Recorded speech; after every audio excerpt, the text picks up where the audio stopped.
Тэгээд үүлийн үр ямар учиртай юм бэ гэхээр бурхан багш ер нь хүн төрлөختнийг 3 ангилсан гэж үздэг тийм ээ. Ярил үү тийм ээ. Бүгдээ энэ өмнөх хичээлээр байсан мэт тийм ээ. Байсан.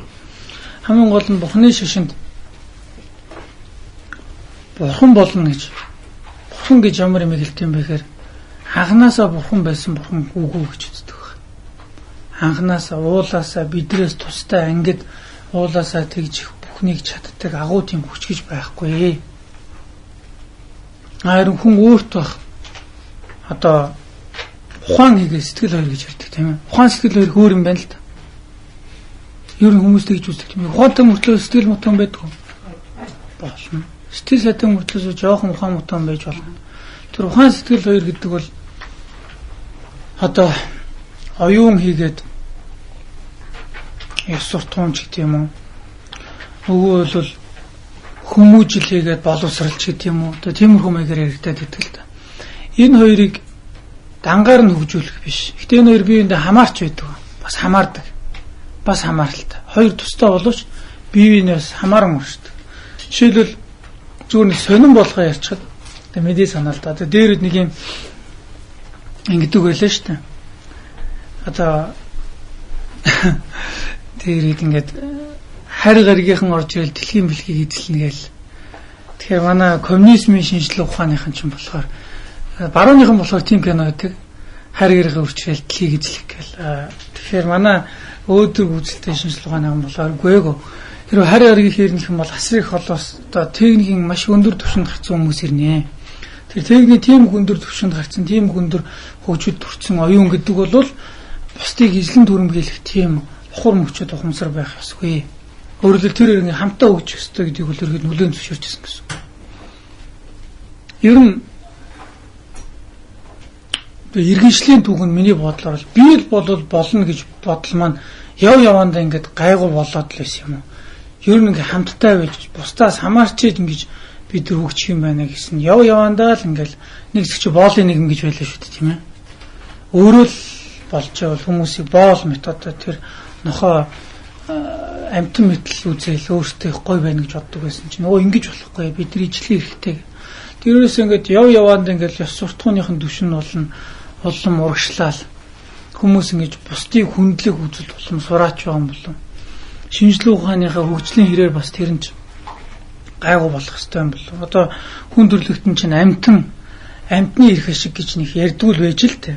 Одоо ерөөсөө л нэг ярьдгүй байж одоо тэгтэл сүүлийн үед бол хүний эрх чөлөө нэлээд гайгүй хангагдсан тийм улс оронд чинь хүний эрх чөлөө их одоо юу гэдэг юм тэр нь гайгүй хангагдаад ирэхээр амьтдыг хүртэл нэрээ хайрлаад амьтдын эрх чөлөөгөөд одоо тэр фэшн шоу мод гэж амьтны утас өмсөнгүүд нь хүмүүс оргилж мөрглөөд тэгж болохгүй гэдэг. Тэр ингээд дэвшил гараад л байна л да. Одоо Монголд бол өнөөдөр амьтан байдаг гэхэд хүмүүс нь эрх чөлөөгөө бие бинийгээ хүндэл сурах хэрэгтэй л болов. Одоогоос 10 хэдэн жилийн өмнө шинэ дэд сургууль дээр техникийн сургуулийн нэг оюутан залуу ирж байсан. Тэгээд би христийн шишнийг их шүтдэг. Тэгээд буддийн шинэ талаар ярилцах гэсэн юм аа. Тэгээд манай багш надтай энэ хүүхдэд ярилцаад байгаа. Тэгээд мэдээс олж явах тэр хүүхэд юу гэж ирж ирсэн бэ гэхээр гэтээ яг тэд нар тэгж үздэг мэдгүй. Тэр хүүхэд л авч тэгж ойлгосон байсан. Одоо жишээлбэл үйл юуны төлөө байх вэ гэхээр бороо оруулахын төлөө байх юм аа. Бороо юуны төлөө орох юм бэ гэхээр газар дэлхийг сэргээхийн тухай байх юм аа. Одоо үе сургамлыг тариа нагуу гургуулах.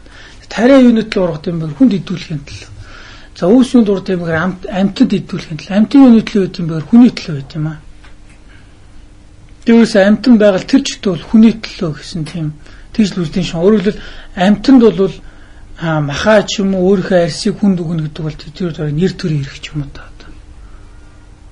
Баярлалаа гэж арьс өгөх янз тань арайш тийм биш байгаа. Тэгэхээр чи сүулт нь бол нэг Христ хүн хэлжээ арайш тэгдгүүмаа гэдэг.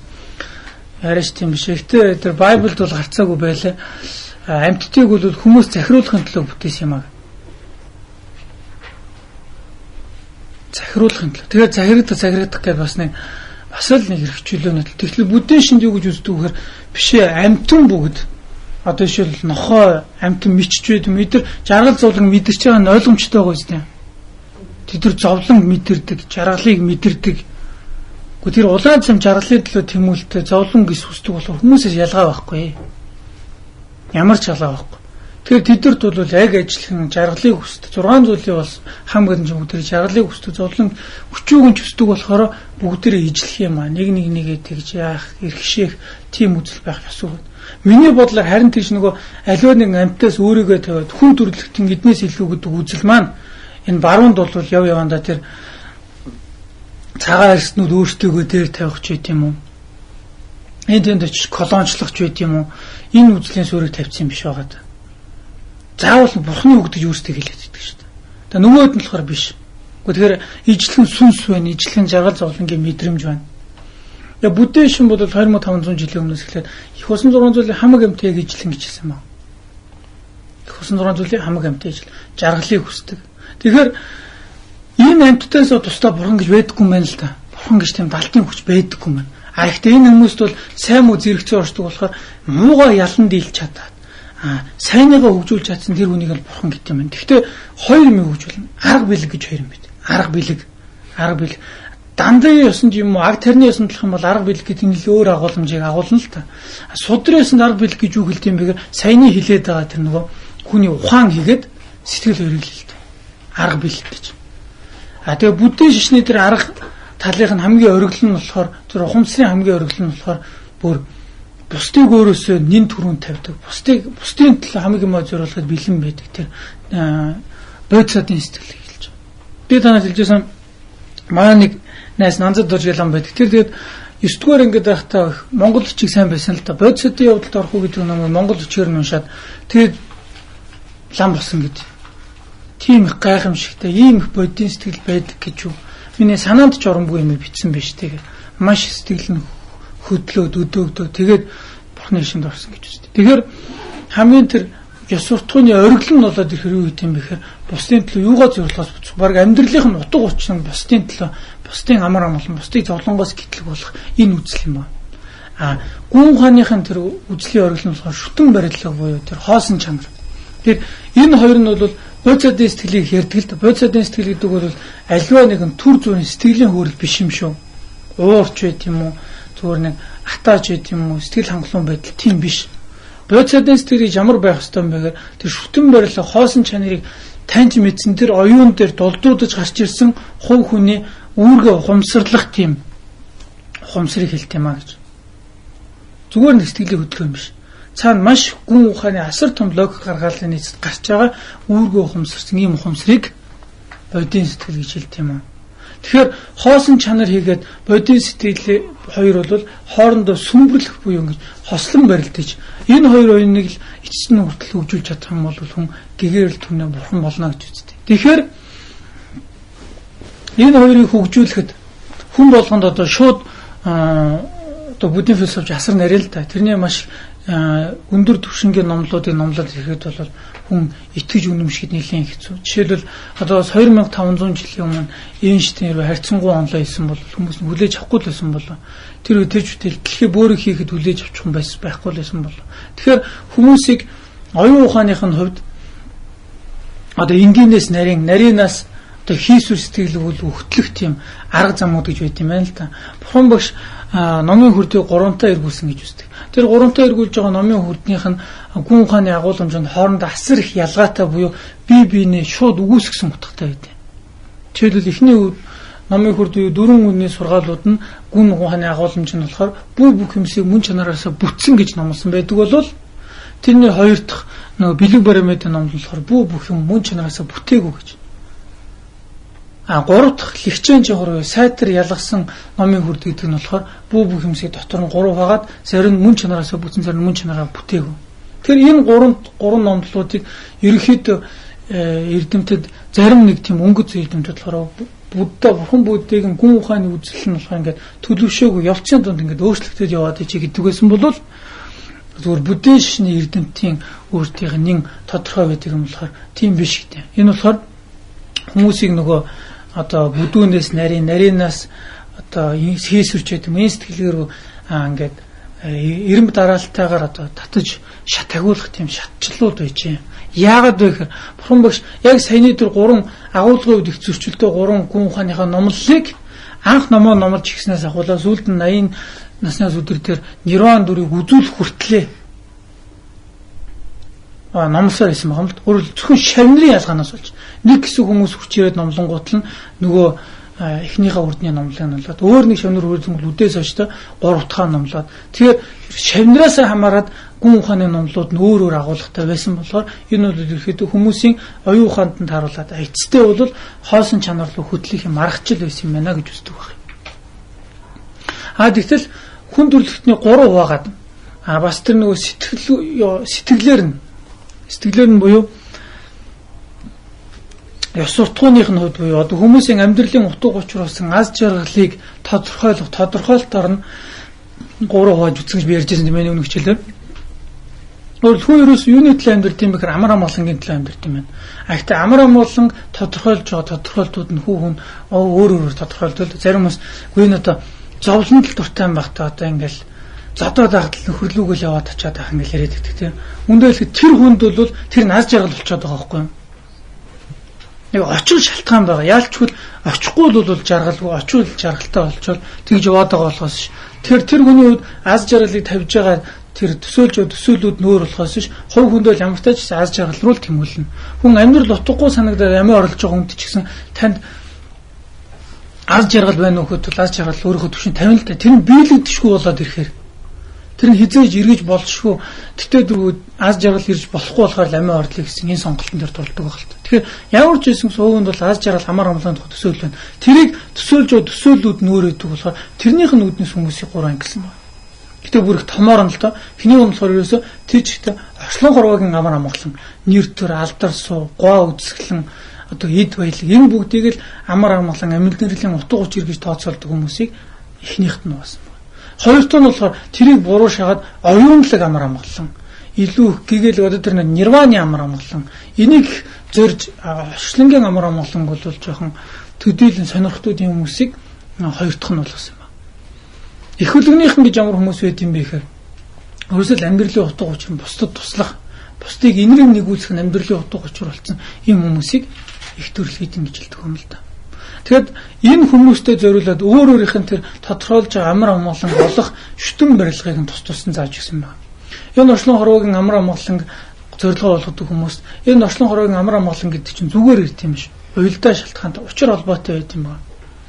Ямар учир шалтгаанаар ирд юм бэ гэхээр ерөөсөө л одоо нөгөө би хэлсэн надаас бусдад нөлөөлж байгаа нөлөөлөл надаас бусдад хандж байгаа хандлага хийгээд бусдаас надад ирж байгаа энэ хандлага хоёрын хоорондын шүтэн барилга юм шүү.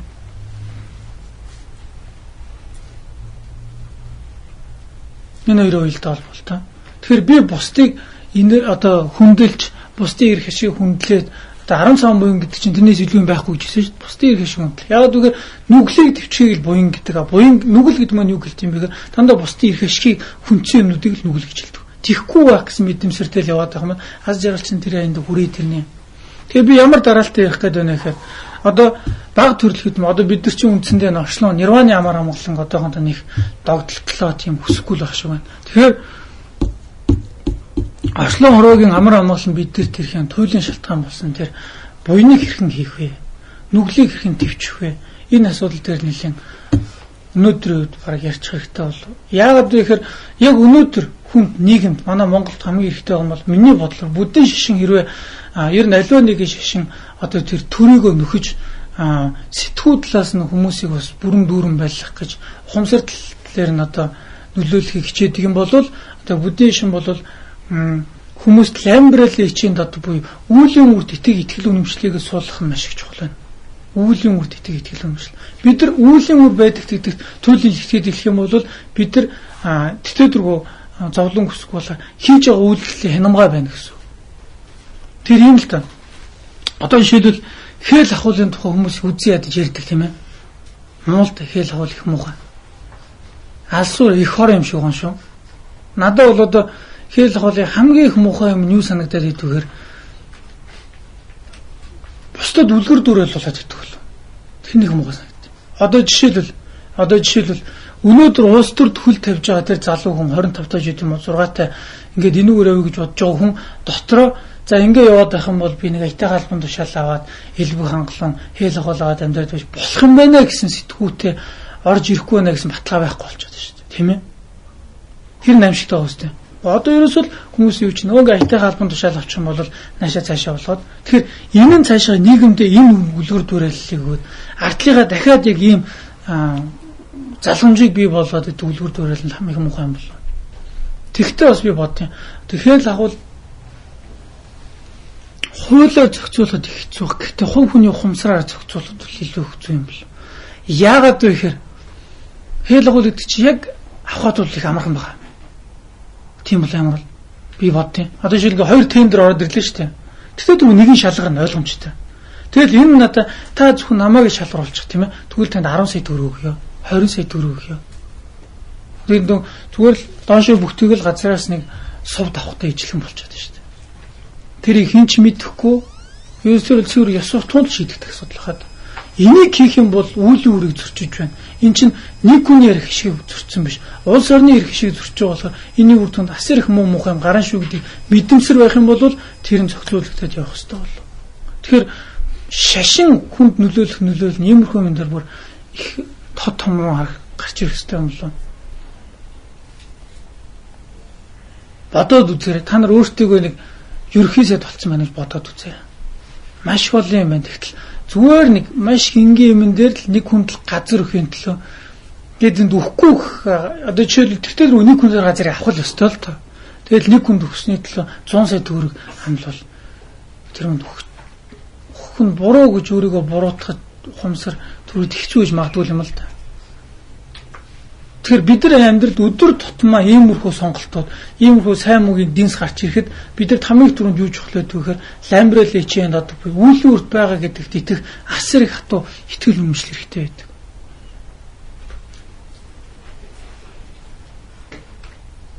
Үүлийн үрээд итгэл үнэмшил гэдэг нь нөгөө Тэнгэр бурхан гисгээч нь гэсэн итгэл үнэмшил биш шүү. Зүгээр л юмс хоорондын шүтэн барилга. Юмс хоорондын шүтэн барилга. Өөрөлдөл хүн заавал хулгайг илэрчээ шийтгэх ёстой биш. Ерөөсөө шүтэн барилгаар цаагаараа би бусдад хорлоод л яваад байх юм бол тэр маягаараа цаашид явах боломжгүй болчих. Яг л бүх юмс оршин тогтнох өөрийн гэсэн эзэлхүүнтэй байдаг.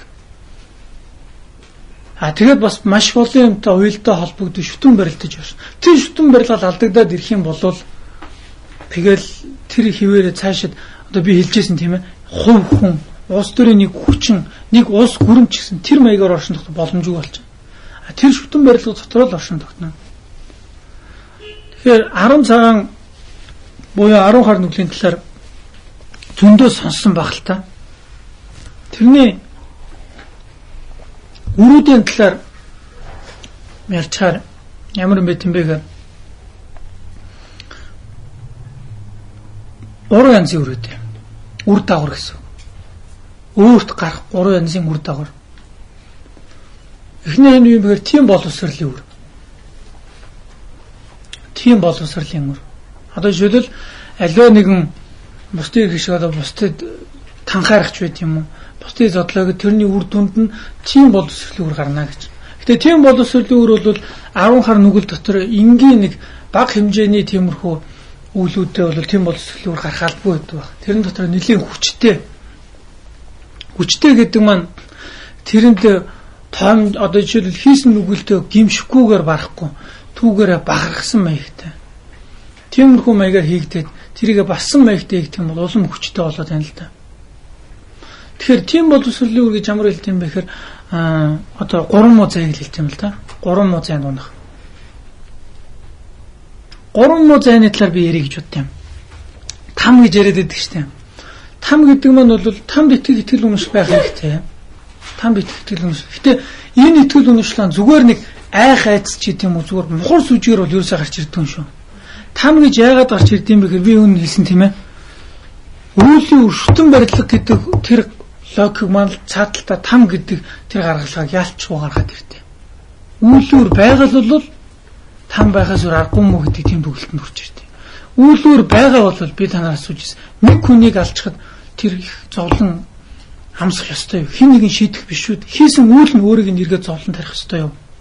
Тийм бол 10 хүнийг, 100 хүнийг, 1000 хүнийг, 1 сая хүнийг хэрцгийлэн хороцсон хүн байх юм бол бидний төсөөлшөлгүй зовлон эзэл магадгүй юм байна л да. 50 сая хүнийг хэрцгийлэн бие биенээ хорох ийм дайнд хэрэг төрхөшдөйм бол үнэхээр тэр там гэдэг нь биелхээс өөр аргагүй юм байна. Тэгэхээр ингэж бодчих. Зүгээр там байгаа гэж яахтай биш. Үүлийн үр байгаа болохоор там гэж байж болох юм байна шүү дээ гэж энэний дараа тамд итгэл үнэмшил гарч ирж ивэл энэ зөв итгэл үнэмшил Монголд хүн бол хэлээд тамаар хүн ойлголаа гэж хэлээд. Тэгэхээр там гэдэг чинь бурхан бий болох юм биш үү? Там гэдэг чинь хүмүүсийн үеийн ирэхээр тийм айхтар нөхцөл орчин бий болчт юм байна л да. Өнөөдөр дэлхийн ингэж байгаль цагаар ингэж өөрчлөгдөж ингэж хүмүүс бидний байгальтайгаа зөв бус харьцаанаас л гарч ингэж байгаль дэлхийн өөрчлөгч ингэж хэлж байгаа үстэй. Тэгэхээр хүмүүс бидний энэ хоорондын харьцаа энэ бүгдээс болоод ингэж өөрчлөгдөж байгаа юм чинь бүр их муугаар харьцаад ирэх юм бол тэр хүний үед ерөөсөө манай замд твч гэсэн там болон хуурч болохгүй их газар үл өгд юм байна л да.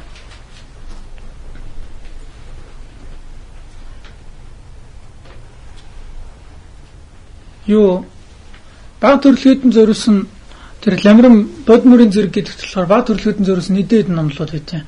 Аврал одуулахын хөтөлбөр гээл тэрний дараа үхлийг дурдах мартах нэлээд байдал. Аврал одуулах гэдэг та нар бүгдээрээ мэдвэл бод нэлээд хичээл үзсэн. Аврал одуулжээс бурхан шижинтэн болдог. Тэгэхээр аврал одуулах хэрэгтэй. Аврал одуулахад зайлшгүй тэр хүнд аврал одуулахын учир шалтгааныг мэдсэн байх хэрэгтэй. Тэрний нэг нь болохоор одоо 3 музейн дунахаас айх айдас гэж байдэн шүү. 3 музейн дунахаас айх айдас. Тэгэхээр тэр бол зайлшгүй байх хэрэгтэй юм шүү. Тэгэхээр энэ 3 музейн дунахаас айх айдас гэдэг яагаад хэрэгтэй болоод байна гэхээр тэрний цаана үйлдвэр итгэл үнэмшил байж энэ гарч ирдэг болохоор адаглаад үйлдвэр итгэх хэрэгтэй л гэсэн үг байдаг болоо. Ойлгож байна уу? Үүлийн үрд итгэл үнэмшил гэдэг нь цаагаараа хэлэгдээд байдаг болоо. Жишээлбэл 3 музей гэж хэлээд байгаа. Жишээл адгуус нэг юм тийм ээ. Адгуус нэг. Тэгтэл одоо яагаад эргэлзээд идэм бол одоо энэ ан амтны ч өөрийн гэсэн сүнсгүү мэдрэх чадамжгүй гэж үзээд байх хүмүүс байд юм лээ шүү дээ. Дамын зарим шинийхэн бол тэр үздэм билээ болоос. Тэгтэл бүдэн шин бол үнэхээр мэдрэмж байна шүү дээ тэр чинь. Жаргал зовлон тэр хүн тэр амтыг тэгж хорооход үгүй мэдэн дээ одоо. Тэрэгний дугуунаас нэг хоног нэг юм нарийнхан цагаан уяагаар холооноос найз гарах гал нүгэн амтан тэгэл ингээл бүр ингээл үргээл ингээл тэгэл муу орчуунаал босоод хараагаал янз бүр болоод тэгэл дөрөв мөчөнд хэлж байгаа л гутгаар огтлол хэдэн цагийн дараа махан буцлаа. Тэгэхээр яг тэрийг харж явах үед бол энэ амтан мэдхгүй ямар ч жаргал зовлонгийн мэдрэмж байхгүй гэж бодох юу л байдаг бол тоо мэдхгүй тэр доошон гарна ороод тэр судсыг нь тасдгүй тэр өвдөж байгаа нь ойлгомжтой шүү дээ. Айж байгаа нь ойлгомжтой шүү дээ. Тэгэхээр нэгэнт тэр амтны сүнс байна мэдрэмж байна. Тэгсэн мөртлөөсөө тэр анханасаа ахуулаад гаргал анх юусоо өгөгдөл нь бидрээс доогоор бидрээс ухамсар бүх юмны хөгжлийн хувьд тийм доор ийм амт яагаад байгаа юм бэ? Энэ яг л ийм дэргэд тулдаг. Энэ бүх бүдээш нь үзэл онлооч хооронд нэг нэгнийхээ баталгаа болоод яваад байдаг гэсэн. Одоо жишээлбэл хэлдэг штэ. Нэг хүн төрхөөсөө их гоо үзэсгэлэнтэй баян танс гэр бүл төрж. Нэг хүн болохоор төрхөөсөө айгүй тийм өрөөл татгаа ийм төрчлөө. Үгүй шудрагаас хаана гэж ярьдаг штэ. Тэгэхээр энийг бол харин би бодъё. Хэрэв өнөхөр орчлон ертөнцийг үүсгэсэн тийм эзэн тэнгэр гэж байдаг бол энэ дээр өстой шудраг сандж. Нэг бол ямар ч уг шалтгаангүй юм гэж байх гэсэн. Тэгэхээр уг шалтгаан гэдэг бүдэн шиндэнд юу гэж хариулдаг вэ? Шалтгаан байгаа. Наад хүнд чи өөрчн л. Энэ хүний хийсэн л үйл юм гэж хэлдэг байна шүү дээ. Энэ хамгийн төгсөл хариулт болж хэлдэг. Тэгэхээр ийм ядуу, ийм өрөөл татгаа төрсэн баг. Тийм баян тасыг төрөх хоёр яалтч үйлүүр гэдэг тайлбар төрдөг юм бол үнэхээр тэр бодол оюунаараа мэдэрч байгаа тэр оюуныхон түвшин тийм одоо хонь болооч төрч юм. Тэгтэл хүн гэдэг ийм дээр үед энийг заграх гээд ингээд яриад идэг. Түүл ингээд яагаад төрсэн бэ? Шудраг саана гэх юм бол бас л үлийн өрлөд болчихдог. Тэгэхээр чин энэ чин цаашаа нөгөө 3 музейнд бид нар хонь болоод төрчих магадгүй. Бид нар хонь байтугай там дуунчих магадгүй гэсэн энэ итгэл хүмшлийг хэрэгэд төрүүлэх хэрэгтэй юм байна л да. Зүгээр нэг хий хоос юм шиг. Сайн бодоод үзэх юм бол бүгдээрээ л батлагтаал дураагаал гараад ирээд идэг гэсэн үг л дээ. Тийм боловсролын үр гэж ийм байна. Тэгэхээр ерөөсөө бид нар маргаашаа мэддгүй шүү дээ. Маргааш бидэрт ямар өвчин, ямар илэгний өмнө өвч байт юм уу, кэнсер гараад ирэх магадлал байдаггүй. Тэрнээс бид нар айдаг. Үгүй хүмүүс ч одоо их эрүүл хүнс гэж ярьдаг болчих. Эрүүл хооллох гэд их одоо нэмэлт хичээлүүд идээд хүн сэргэлээд байдаг болж юусыг анхаардаг болчихжээ. Энийг идэх юм бол одоо сая манжи иддэг гэсэн нэг манжи идэх байлцсан тийм ээ. Яг болсон блэ? Хортог дөрөв үсгдэг гээд. Боломжтой байгааз. Өвчнөөс айж байгааз. Гэхдээ манжи идс насаар идсэн мөртөөс илгэний хортог дөр тусаагүй юм байт юм уу? Гэтэ магадлал байгаа байхгүй юу? Тийм ээ? Манжи идсэн илгэний хортог дөр үүсэх магадлал нь хэдүү илүү эд юм байна л та. Гэхдээ 100% бид нар бүгд үхэндээ. Үхэндээ. Үхлийн тухай боддог те. Их өөдрөг ус сууч. Их өөдрөг ус. Өөртөө хуурч байгаа юм. Үхлийн төлөө бол бодох хэрэгтэй. Манжи идэгч вэ, иддэгч бүгдээ үхвэд яах вэ? Ингээд дуусчдгүй юм биш үү? Ингээд дуустдаг бол тоотгалаа. Тэгэхээр бид нар энэ юу хэлээд байна гэхээр бид нар өмнө тусаад үхээс айж байгаа мөртлөөсөө бид нар тэр өмнө гэдэг өвчин бол бодтой байдаг ирэх магадлал байна шүү дээ тийм ээ. Яг тэрнтэй жийдлэн бидэрт тэр адуусан амтан ч гэдэм үү, бэрд ч гэдэм үү, там дуунчих тийм боломж байна гэдэг. Энийг бодж явах хэрэгтэй гэсэн. Өнөөдөр бид нар тэгтээ буугаад хэцүүж мод. Гэтэ энийг үүсгэх хэрэгтэй. Энэ юунд хэрэгтэй юм бэ гэхээр та нарт өөрт чинь бусдад нийгэм бүгдээнд хэрэгтэй гэсэн. Тэгэхээр тийм боловсролын үр гэж юм байдэ. Тэгэхээр аврал одуулахад зайлшгүй тэр 3 муу зайд унахаас айх айц. Энэ айц зайлшгүй яагаад байх хэрэгтэй вэ гэмээр үүлийн үрд итгэл үнэмшил байна уугүй юу гэдгийг шалгаж байна гэсэн. Үүлийн үрд итгэл үнэмшил гэдэг логик аргалгаар энэ талаар тал дөрөөс нь бодоод гараад гисэн тохиолдолд 3 муу зай байж болох юм байна гэж бид нар ойлгоно. Тийм боловсролын үр. Тэрний дараа жүн түнжийн бараа гэж үтэй. Шалтгаан зохилдох үр гэж. Шалтгаан зохилдох үр дотор 2 байна. Энийг тэ бодож байгаа хэрэгтэй шүү тавина. Гэртээ очиж бодож байгаа хэрэгтэй.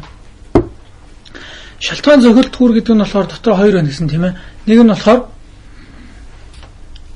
амсал зохилдох гэх юм уу? Амсал хүн юмо гэдэг одоо амсах зохилдох гэх юм уу? Идлэх зохилдох гэх юм уу? Идлэх зохилдох. Тэгээ амсах идлэх гэдэг чинь тийм ээ. Идлэх амсах нь зохилдох гэсэн. Ижил төстэй гэсэн. Амсах төстэй гэсэн. Идлэх төстэй гэдэг юм аа. Хоёрдугаар нь болохоор жидөө жүнтэн буюу үйлдэл төстэй гэж. Ийм хоёр үр дагавар ордог. Үүний талаар та нар бодоор яадагэр бид нар муу юм хийлээ шүү дээ тийм ээ. Муу юм хийсний үр дүнд нэгдүгээр тэр идлэх нь төстэй гэдэг нь болохоор бид нар хүмүүст яаж хандна тэрний дагуу яг ижлэн хандлага ирээ гарч ирнэ гэсэн. Мөн үү? Би хүнд ширүү гэллээ гэх тэр хүн заа гэд гараа өвчт юм уу? Хуц гэвэл уйл гэдэг юм байна л да. Энийг идлэх өөрөлдөл би бусдад жишээлбэл нэг хүний нэг шанаар зөхөхөд тэр нөгөө шанаагаа яг сайн бол өч мэтгэл юм л да. Эргүүлэл зөчт юм байна л да. Тэгэхээр идлэх төстэй гэдэг нь болохоор би бусдыг одоо жишээл ан хомрох хийдэг хүмүүс одоо монголчууд их эрийн хэмэр сэргэн гэдэг ан хийдэг болсон билээ шүү. Тэгээд та мэдтэггүй дээ. Хэмэр сэргэн мөрөөрөө явж байгаа нэг буудаж унаачаад нэг эрийн хэмэр сэргэн. Тэгээд ингэж яана гэдэг чинь яадаг вэ гэхээр ингэж амтны юм хорооно гэдэг чинь идлэх төстэй гэдэг нь юу гэхээр өөрөө бусдын одоо мэсэн төртөх юм уу? Өөрийнх нь нас нь охор болох юм уу? Магадгүй өөрийнх нь үр хүүхдүүд ч насаа анхорч юм бусдын гарч юм энэ мэтийн үгтэйгээр гарч ирэх гардин шүү гэсэн санаа шүү. Би бусдыг хураал яваад идэх бол сүлд нүг бусд хууртана гэсэн. Энэ мэтлэн бусдад ямар хөнөөл учруулсан тэр мэтийн амиг бусдаас дараа намсна гэсэн. Энэ болохоор идлэх төстэй. Үйлдэл төстэй гэдгийг энэ үйлдэлтээс хамгийн айхтар үр дагавар гэдэг юм да. Үйлдэл төстэй гэдэг нь болохоор хүн муу юм хийнгүүтэл тэр үйлдэлтэй таслуулахыг хэлдэг. Мөн үү? Таслуулах. Тэр яалт шүү тэний үр дагавар мөн бохгүй. Жишээлбэл одоо нэг юм шатхын дүгээ станц эдрийг ах тэр дээрэмж уулсууд байлаа хизээж анхны хэрэг байдгүй юм билээ те. Заашгүй тэрний өмнө өчнөө хийцэн хүн л дараа тийм их том алхам хийдэг гэсэн. Тэгэхээр чи яг хүн нэг хэргийг хийнгүүт тэр дараа айгаал сүйд тусан нэг сарын дараа би хийцэн хүндээ дахиад юу хийндэ л гэж бод юм байл та. Тэгэхээр чи яг үгээр тэр үйлдэлтэй тасаад байдаг. Тэр үйлдэлээс айхаа болж эхлэх хэлнэ гэсэн. Магадгүй улмаа ахаад яваад байна гэсэн. Нэг хүнийг нэг удаа дээрлэснээр дараа нь дээрлэхэд сурчна гэсэн хүмүүсийг дээрлэхэж омгорхон хандаа сурчна гэсэн. Энэ хамгийн айхтар үйл гэж. Тэр үйлдэлтэй тасал болчиход. Тэг үйл аривчих гэдэг нэр биш. Хийц үйл цаанаа ингэж нэмэгдээд байхыг үйл аривчна гэдэг. Энэ нь болохоор хийсэн үйлэндээ тасал болоод дахиад тэрийг хиймээр санагдаад болоод гэсэн. Энэ бол их ил байт юм да. Ер нь их хийсэн үйлэндээ дахиад хийх.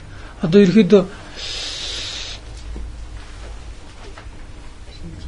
айхтар юм байт юм да. Одоо хүмүүс их юу штэ. Онжийн багч урд насны авэс гэж яриад байт. Зүг зүгээр байж байгаа л тэгэл нэг л анд орхоо ороод тэгэл авчих гэдэг чи ялтчвал өмнөснээ тэр дагвар юулаа жүнтэн жамбар уу тэр цохилт хүрнэ болоо тэр чи. Урд насны авиас гэж. Авиас гэдэг чи авиасыг бид өөртөө тавьдаг байхгүй. Бидний хийж байгаа үйлдэл болго маань дадлагжиж яваад байдаг гэсэн. Бидний санаж байгаа бодол болго маань дадлагжаад яваад байдаг гэсэн. Мөн үү? Авиас гэдэг чи анханасаа бид нар тийм нэг авиастэй гэсэн санаа биш шүү дээ. Тэр авиасыг бид нар бий болгоод зарим авиасууд нь алга болчихлоо. Зарим авиасууд нь бий болгоод улам дадлагжаал яваад байдаг гэсэн. Уур уцаарыг бол яг бид нар өстө тэргүй шүүгээс л дадлагжуулсан баг л та.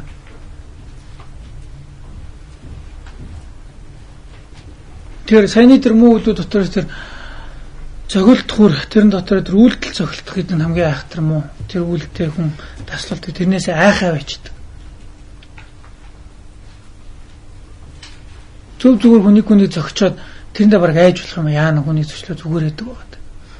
Зүгээр зөгчл байт юм унцнуу цаачин гэл таахгүй болчихлоо. Сурцсан байж нүр. Ор түр нь болохоор дагвараа эзэн үргэлжлэдэг. Энэ нь болохоор саяны хоёр нь болохоор бидний өөртөө гардаг өрнөд гэсэн. Нөгөөх нь болохоор бидний харьцах тэр гадаад ертөнцтэй гардаг. Эзний үр гэдэг нь болохоор жишээлбэл уул ус бидний гадаад орчин бидний эдэл чиргэлж байгаа юмд гарч байгаа юмнууд. Одоо жишээлбэл ядуу байх ч гэдэг юм. Угвал та нар бодоод үзээр Афган төрх, Австрали төрх хоёр хүмүүс бас шударга саана гэж асуумаар санагдчихлаа. Нэг л айхтар хад асах чулуун донд л бороож ордгоо нэг тийм газар л автомат үрээл тавих гэдэг. Нэг л болохоор нэг намирсан ногоон донд хөлбөрөөд байдаг. Энэ чинь болохоор давграа гэдэг. Эзний үр. Энэ бас одоо жишээл бусдад ширүүн үг гэл. Бусдыг тэгдэг уусууч надад тийм ширүүн хахир газар төрчдөг гэдэг.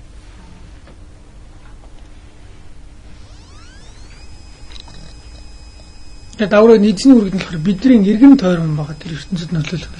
Энэ чинь бас л нөгөөд юу гэн шүү дээ. Ингэж нөлөөлж болдсон байна. Гэт нөгөө нэг би нэг дөрөв эвтэй дүрэн амтныг ярьсан тийм ээ.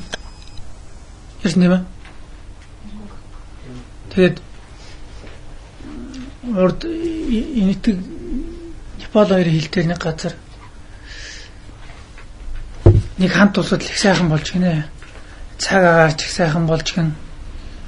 Дандаа сайхан хур нар тэгшрээл хүн амтэн ч гэсэн хоорондоо хөвтэй нэртэй болчлоо гин. Гинт тэргийн төвшин их буурлаа гин. Тэгэл хүмүүс их л ерөөсөө цаг агаар сайхан болвол өв сургамал дээшлээл. Тэнгүүд тэр улсын хаан хэлж гинэ. За би улс орны зүү өдөрцсний үр дүнд энэ мэт боллоо л гэж юм. Түншил нь болохоор би одоо улс орныхоо төлөв зүтгэсний хүчин тийм боллоо л гэж юм. Ууланд суух бясалгагч бэр тэгээ би их айхтар бясалгал хийсний үр дүнд ийм мэт хүрдэн гарлаа л гэж юм. Тэгтэл тэрийг илт мэдэлтэй нэг хүн үдсэн чинь тэр улсын артлын ууланд нэг дөрвөн амт одоо мэдэндээ заам мич туулай шовоо энэ дөрвөн амт хоорондоо асар хэвтэй оршиж би нэг ихнийг үсэх сэтгэлээр эвтэй найртай найрсан орсны хүчээр тэр хаан тусын өв сургамал цэцэг одоо энэ байгаль дэлхийн энэ юм бүгдээр их сайхан жигдэрсэн байжээ гэж. Тэгэхээр хүмүүсийн хоорондын харьцаа, хүмүүсийн байгальтай энэ харьцаанаас байгаль дэлхийн өвсөн өөрчлөгдсөн юм байна. За ийм гурван янзын үр гард юм байна. Тэгээд 10 хар нүгэлдээ тус нь жишээл худлаа хэлсний энэ гурван үр тусдаа юу гарах вэ? Буруу өрцөл үйлдэлсний ямар нүгэл гарах вэ? Ингээд тусдаа байна л та. Эдрийг өөртөө уншаад очуулаарай болно доо.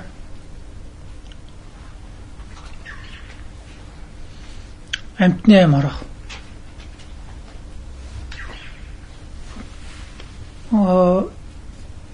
Гэнэ настай хүмүүстэй манай хамаатны хүмүүс юм асуун л та одоо яах вэ гэл ажил бүтгэл би тэгээд настай ланар дээр олцоод агуулад очижтэй. Тэгэл хитээ гээл тэнгуутл нь 29-тэй хий настайгаа 30-тай гээл тэнгуутл нь өгөн ланар болохоор юу хий нас яриад байгаа чи 30-таа л ахгүй юу гэл хий нас гэж хэлүүлэх дургу 25-та хий настай 26 гэл гэж 26-таа л гэдэг юу хий юм яриад байгаа юм бэ чи 26-таа л ахгүй гэдэг хий насыг жинхэнэ нас болгуулж тоолуулах их дуртай. Тэгүүлгээл ингээл хөвгцүүлэх яагаад тэр яагаад гэх юм бол юу хийгээд байгаа чи 26 таа л авах гэж үгүй би 25 та энэ настай 26 үгүй чи 26 таа гэл яагаад гэдэг юм бол үгүй ерөөсөө тэр хөвлөд байгаа насыг нас гэж тоолох гэдэг шүү дээ тэгүүлэх гэдэг нь ойлгож байна уу тэр хөвлөд байгаа амтны чинь хүн мөн гэж хүлээн зөвшөөрүүлэх гэдэг нь тэр хүн биш гэдэг шүү дээ алаад дээ шүү дээ тэрийг алчвал нөгөө хий амтаа алчлаа хий настай биш наача алчаад юу ч гээл одоо тэгхгээл одоо хэвчүүлгээд шүү дээ. Тэр чинь хүн юм аа наслж байгаа амтын юм аа гэж тэрийг алах юм бол амтаа алсан нүгэл болно гэж хэлүүлэхгээл тэгээд байгаа юм шүү дээ. Амтаа алах гэдэг бодорой. Үрээ алах гэдэг бодорой. Залуу улсууд байгаа л илүү.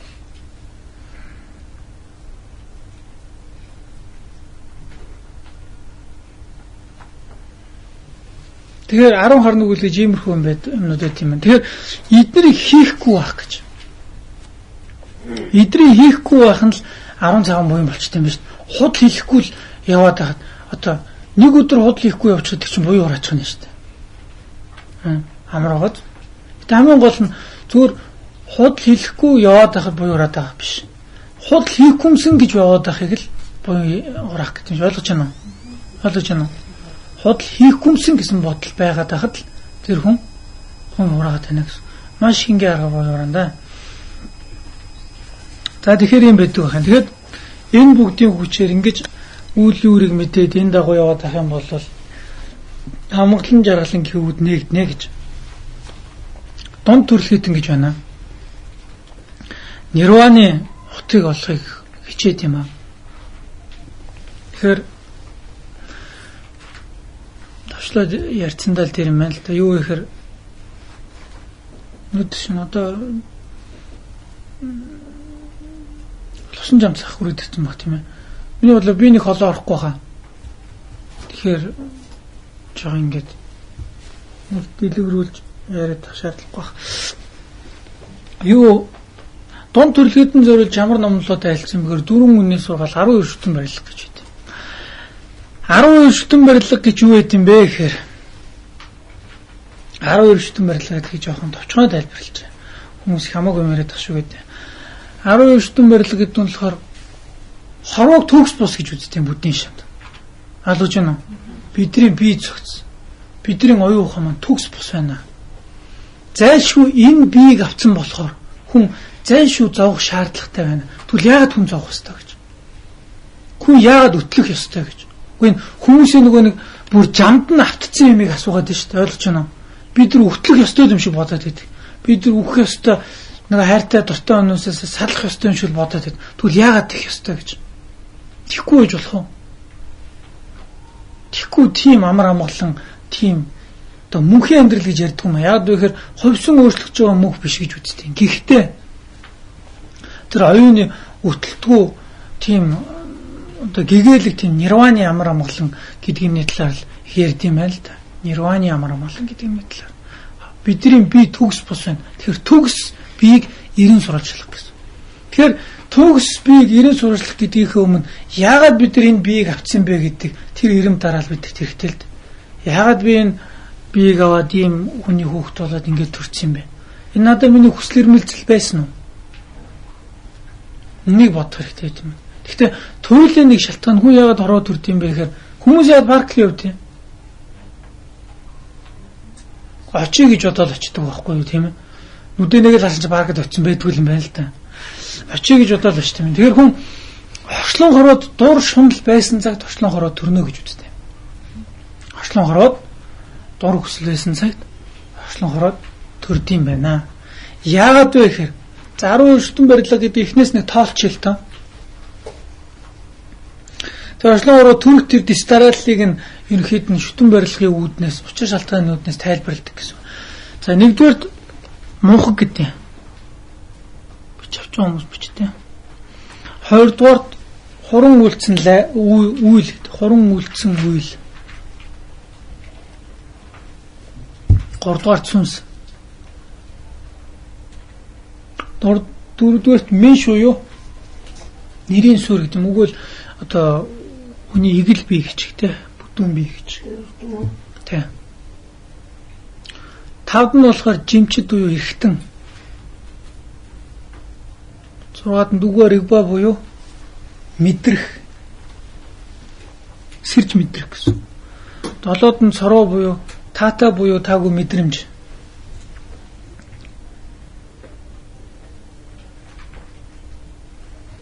Чадваа сэрдва. 8 дахь нь шунал. 9 дахь нь гүйлэн авал авах гэсэн. Авал. 10 дахь нь сэрдва буюу хорвоо орчлон. 11 дахь нь төрөх. 12 дахь нь өтлөг хөх.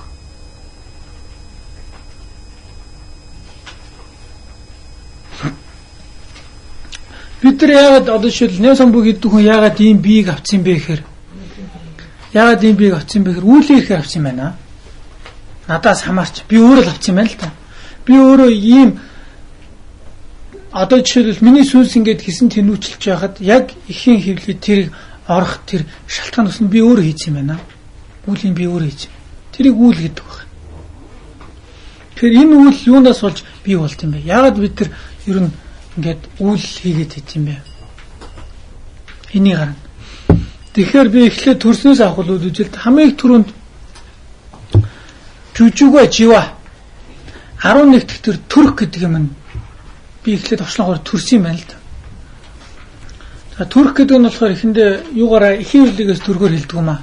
Тэр нөгөө эхийн хөвлөд тогтоос хэлдэг. Тогтлоо. Одоо 2-9 тогтож байгаа шүү дээ. Тэнгүүл тэрнээс цаашаа артлын ургуусаар хүний эхлээд бүдүүн бие бүрэлдэж юм аа л да. Ерхийдөө биенүүд. Тэр нь болохоор юу вэ? 4 дахь тэр бүдүүн бие гэдэг. Бүдүүн бие болонгууд л тэрнээсээ дараа нь бидний гадаад орчноо мэдрэх нөө бид 5 мэдрэх үе мэдэрдэг үстэй тийм ээ. Харах, сонсох, үнэрлэх, хамтлах, тэмтрэх гэж. Энэ 5 мэдрэх хүн эргэтнүүд бий болд юм байна. Эргэтнүүд өөрөөр хэлбэл одоо нүдч байт юм уу? Хамрын үнэрлэг эргэтэн, одоо мэдрэлийн системүүд иймэрхүү бий болж байгаа юм. Тэгээд бид нар нэгэнт гадаад оршин мэдрэх эргэтэнтэй болцсон юм чинь тэр эргэтнэрээ дамжуулж гадаад оршлон мэдэрд юм байна. Мөн үү? Бидний ойлгомжтой шүү дээ. Халуун байвал халуун гэж мэдэрнэ. Хүүтэн байвал хүүтэн гэж гэрэлтэй буюу харанхуй эдгэрийг мэдэрч эхэлт юм байна. Ингэж мэдрэнгүүт л бидэнд ямар мэдрэмж төрөх вэ гэхээр таатай буюу таагүй үгүй бол зүгээр таатай ш дунд зэргийн иймэрхүү мэдрэмжүүд бид нар төрд юм байна.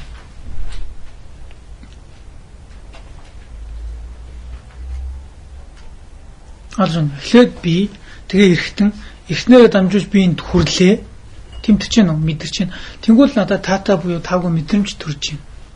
Таатай буюу таагүй мэдрэмж төрсөн дулдуудад бид нар яадаг вэ гэхээр одоо би анх тэр нэлцраа хөөхд байхдаа энийг мэдрэл тэгээ надад юу өсөх вэ гэхээр тэр одоо паралогик тэрний талаар надад төсөө ойлголтууд гэх юм уу тэрний талаар ойлголтууд бий болдог гэсэн. Одоо жишээлбэл би багада очиод янданд очиод үрэл халуун байн готлно. За энэ ч айхтар муухай юм байт юм байна.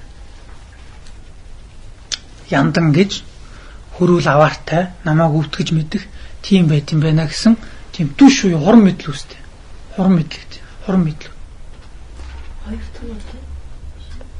Шанаш 7 тон. Дүмба царва. Юу биш наа чи 12 өсөн барилга дотор байхгүй. Зүгээр дотор нь байдаг. Хурм мэдлүүд үсч. Хурм мэдлүүдээс дулдуудаад бид нар одоо яанда юу дөргөө одоо жишээл энэ юм бол юм амттай гоё юм байт юм байна гэсэн ойлголт төрчлээ. Энэ бол муухай юм байт юм байна гэсэн ийм хуран мэдлүүд дээр дулдуудаад бид нар таатай мэдрэмж төрүүлээд байгаа юм лугаа хүсэн тэмүүлэх хүсэл төрдөг. Таагүй мэдрэмж төрүүлээд байгаа буюу тэрийг над руу зүглүүлээд байгаа юмд уурлах тийм реакц юм л да. Тийм нүд төрж эхэлдэг байна.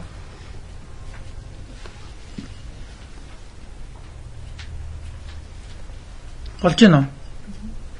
Таатай юмыг төрүүлээд байгаа юмгаа хүсэх шунал төрдөг. За тэгээд хүсэж байтал нэг хүн голоор нороод байх юм бол тэрэнд уурлна. Миний олж авах ёстой минь хүн авчих юм бол яах вэ? Атаархна. Эдрийг нисванис гэдэг. Нисванис ихтэй дэрх юм бол яах вэ гэхээр нисванисыгаа ирэх нь бид нар буян нэглийн үйл өдрөө орно гэж. Одоо нөгөө мэдээж би ч ингээл гівтжээл тэгэл нөгөө таатай мэдэм таагүй мэдэм юм байт юм байна гівтэд авахгүй шүү дээ. Тэрийг олж авахын тулд адаглаа мөлхөн үстэй.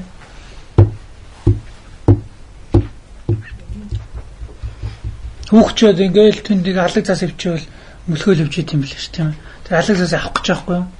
Айтаа харагтаад. Энэ мэтлэн л бид нар очлон хороод яваад эхэлчихдэг гэсэн үг тийм. Үйлдэл хийгээд эхэлнэ гэсэн үг.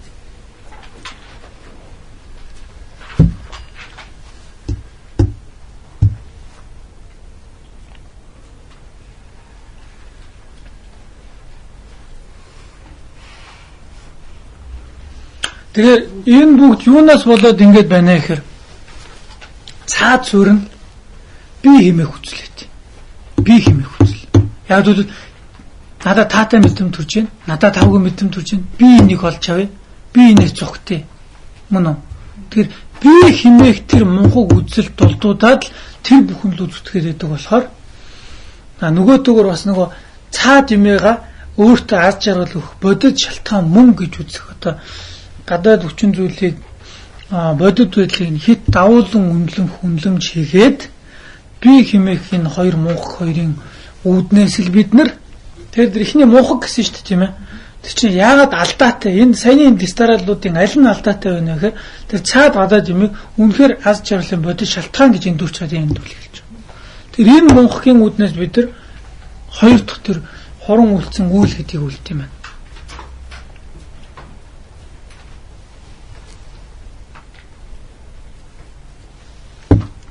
Би нэг тариад тэрийгэ зараад мөнгө олоод баяжуул тэр тариад дарсны үйлдвэр мөн үү гэж асууж ялаа. Нэг хүн хавржингаал газар борнотол тэгэл үр суулгаал цонжингаал зэрлэгийн зулгаалал намар нь ургацаа хурааж авчээ. Ариун их ургац хурааж авчихна. Ургацаа зараад их мөнгө олж гин. Мөнгөөрөө өөртөө хэрэгцээтэй юм аваад байшиндаа засуу хийгээд тэгээд их өөрт нэг сайхан амгалан жаргалан ирж байна гинэ. Тэр амгалан жаргалан тэр тариа хураасан тэр үлийнх нүр мөн үү?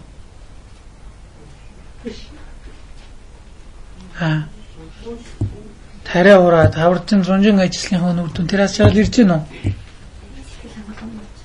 Мөн үү? Тэр амгалан гэдэг нь бол төр зурч хамгаалтай ч гэсэн аз жаргал мөн үү? Тэгэхээр тэрний шалтгаан тэр хаврын ажилласан хөдөлгөөн мөн үү? За. Тэгвэл нэг хүн хаврчин нэг баяа хэлийг судлаад байж. Тэгээ намар нь нөгөө айлаа нэг яг сайхан симхийг нь тааруулаад ухчлаа гинэ. Ухаад тэгээд юмнуудаа зараад их сайхан орлого олоод байшингаа засварлаад их амар амгалан болж гинэ. Тэгээ амар амгалан тэр хаврчин улгаа их зүтгэж шамдаж явсных нь үрдэн мөн үү? Мөн гэж. Тэгвэл яагаад бид нар хулгай хийгээд буруу гэж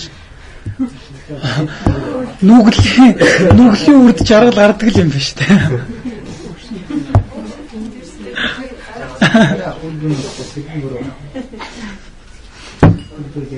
Үйл гэдэг тэрийг хэлдэг юм. Үйл гэж одоо би гараа хөдлөж байгаа энийг миний үйл гэдэг юм. Яг тэр үйл гэж хэлээд шүү дээ. Үүлийн үйл маань надад одоо жишээлбэл намайг нэг хүн орж учир утахгүй зөгчлөө л та. Тэр хүн яагаад намайг зөгөө? Миний үйл мөн үү? Яг зөг шалтгаан нь би хийсэн мөн үү? Тэгэхээр ямар нэгэн хүчин зүйл Надад тэр зовлон бий болгож байна та. Тэр хүнд яг уур үүсчил байгаа л та. Тэр хүн тэрүүгээр өөртөө бас нүгэл хурааж л байгаа. Гэхдээ миний эдэлж байгаа тэр бодит зовлон маань үүсэх шалтгаан би исэн байх ёстой юм. Тэр би их ёстой гэж тэр үйл гэж бол миний энэ хөдөлгөөнийг хэлдэг юм. Тэр юу хэлдэм бэ гэхээр одоо би нэг хүнийг өмнө алгадсан байл та тийм ээ. Тэр алгадаж байх үеийн одоо энэ ч оюун судлалын одоо буддистны тэр дотор симжингээд олон хувагаад байдаг юм болоод энэ тэр хэцүү. Яг тэр үеийн тэр ухамсар биш тийм ээ. Тэр ухамсарыг л үүлгдэн шүү. Яг тэр үеийн ухамсар. Тэгээ тэр үеийн ухамсарыг дотор нь хуваагаад симжүн гэдэг олон задрага хийнэлтэй нүдийг нийлвэх шиг тэр цаана байгаа. Тэгэхээр тэр ухамсар маань тэр ухамсар дангаар биш лээ. Тэр ухамсар чинь одоо нэг буддистнийхаар бол нэг юм цэцэг тэгээ голдон дэлбэ байгаа шиг сэм хийгээ тэрнээс сэтгэлээс гарсан нэг юм цогц гэж үздэг. Одоо буддийн гол тэгж үздэг юм л та. Хүмүүс чинь бие бол ингээд салангууд бол юм ухаан гэдэг нэг л ингэж бодоод байдаг байхгүй. Тэгтэл ухаан гэдэг чинь маш их бол юм. Уур гэдэг чинь бие таасан ухаан байна. Одоо ухамсар байна. Тэрийг бодъё гэсэн тэр бод маань тусдаа бие дагаа байж л байдаг байхгүй юу? Тэгж байгаа л гарч ирдэг. Тэгж үзээд. Тэр бодмоноос дотор олон задарнаа гэд. Тэр дотор нэг олон задлаад байд. Тэрэн дотор симжин симба гэж нэртэй нэг ухамсар нь тэр үйл болт. Тэр үйл маань та өөрөлд мэдрэл оюун бахна ш. Тэр чинь явсаар байгаа дараа бид нар хийгээд тэр зовлон бий болох хүчин зүйл болж чаддаг гэсэн. Мөн үү? Тэгэхээр биний их бодох хэрэгтэй ш. Одоо би нэг хүн хулгай хийгээд өөрт нь аз жаргал ирлээхэд аз жаргал нь бол буйны үр. Хизээ хийс ямар буйн бид нар мэдэхгүй байна. Яг гарцаагүй буйны үр. Гэтэ тэрнийг гаргах шалтгааныг нөөрэ тэгтээ дөрвөл аз жаргал магадгүй ирэх байсан хийцэн буйн байсаар адил манай хүн хажуудлалт нүгэл хурааж л тийм юм хийж байна л гэсэн үг байна шүү дээ. Мөн үү? Өөрөөр хэлбэл яг хийх үеийн тэр ухамсар маань яа гэм бэ гэхээр одоо энийг нийлээ юуны төвшөнд дагаад үзье. Бид нар хүний сүнс ухаан гэдэг яаж авч үздэг юм бэ гэхээр маш олон мэдээллүүд, програмууд ингээ бүгдээрээ ингээл та нар энэ дээр байж гинэ гэж бодчих. Энэ ширээн дээр овоолгоотой. Яг нэгээрээ дэлгэцэн дээр гарч ажиллаа л байна гэсэн үг. Мөн үү? Нэг хүнтэй би одоо жишээлбэл нэг лорг гэдэг номны талаар нэг хүнтэй ярьж байгаа тэр лоргийн талаар л бүх тэр хавийн л мэдээллүүд л тэр дэлгэцэн дээр болцлоо ажиллаа л гэсэн мөн үү? Ингээл ажиллаа л. Тэгснээр тэндээс өөр нэг тэр энэ ухаанууд бүгдээрээ бие таасан. Өөрөлдөл тангаар ууш ухаанууд байхгүй юу? Тэдний бүгдээрийнх нь бөөгнөрл болохоор юу гэх юм? Ерөөхдөө миний оюун ухаан гэж хэлж болно. Мөн үү? Тэд бүгдээрээ бие даасан. Тэднээс аль нэг нь гарч ирээд ажиллаад. Гэхдээ жишээлбэл би одоо ондогжин гэж ном уншаа. Намбат хамжийн номлоо шатан гэж уншиж ш тийм ээ. Тэр яг сая би уншия гэж бодож ирсэн тэр бодол маань тэр очоод тэр хард дискэнд байгаа ондогжин гэсэн юм ажиллах тушаалыг өгч байгаа командын. Тэнгүүд л тэндээс ондогжин уншаал. Тэнгүүд тэрийн цаанаас өөрөлд энэ бүгдийг хяндаг нэг тийм шиг байх биш. Яг ажиллаж байгаа шиг маань артлынхаа шиг оюунуудыг яах. Тэр командуудыг өгч ингэ ажиллаад байдаг гэсэн юм уу? Тэгэхээр энэ тохиол яадаг вэ гэхээр тэр нэг муу үйл хэлээхэд тэр хийсэн оюун маань хоёр дахь гişэндээ голцоо бидний оюунууд яадаг вэ гэхээр ингээд нэг төрчөөл одоо би ээжигээ бодвол нэг аймаар санчаал дараа нь одоо урд сурж байгаа ч ээжигээ нэг орой санчаал дараа шүгэлдээл өвж идэг штэ тийм ээ. Ээжиг санахаа байсан байж штэ. Санах гэдэг оюун маань зүгээр л нөгөө миний хард дискэнд хадгалагдаж байна л гэсэн. Зүгээр ажиллахгүй өсөр хөвч байна л гэсэн. Мөн үү? Тэгэхээр альва нэгэн шив тийм удаан ажилддаг юм. Голцоо нэг хэсэг ажиллачаал тэгэл дараа шууд багчгийн зүлэгтэй авиас сууж оршно гэж хэлдэг. Авиас сууж оршно. Үгүй бол савн гэж хэлдэг. Хөрөнгө гэж. Хөрөнгөөр та нар нэг эргээ дараа нь тэргээ яхад эргээл гэж ажиллах. Тэг тэрийг оюун гэж хэлдэг. Гэтэ зүгээр ингээл нэг мэдээлэл болоод хадгалж чинь гэсэн үг байна шүү дээ. Мөн үү? Тэгэхээр бидний хийсэн үйл маань тэр яг тэр үеийн уур маань мэдээлэл болоод хойно хажгалах чинь гэсэн. Тэр маань сүулт нь явсаар хагаад яг намайг миний сүнс хэрэн тэнүүчилж явах үед яг ишигээ ороо гэх тийм хүчин зүйл болж чаднаа л гэсэн. Мөн үү? Гэхдээ ухаан сэтгэл гэдэг би ерөөхдөө нь бол ухаан сэтгэл гэдэг хүний оюуныг дотор нь ухаан сэтгэлээ ялгч болно л та тийм ээ. Гэтэ аль алиг нэг ухаан сэтгэлээ хэлээд идэг шүү дээ тийм ээ. Сүүлийн хэдэн өгүүлбэрт би дандаа ухаан сэтгэлийг ялгаатай хэрэглэсэнгүй л дээ. Зүгээр л оюун гэсэн айдиа гэсэн утгаар нь хэрэглэдэг.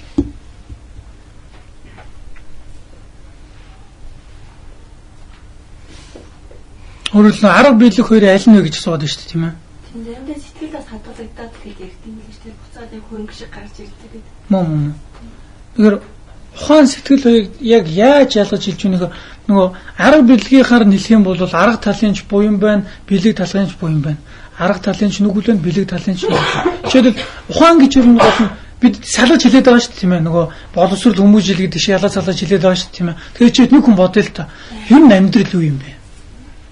Асар нарийн түвшин болж үзье. Ер нь би ингээл бусдыг ингээд зам таалсан бүгдийг гიშгээл дайраал ингээл яваал би амжилтанд хүрч болно шүү дээ.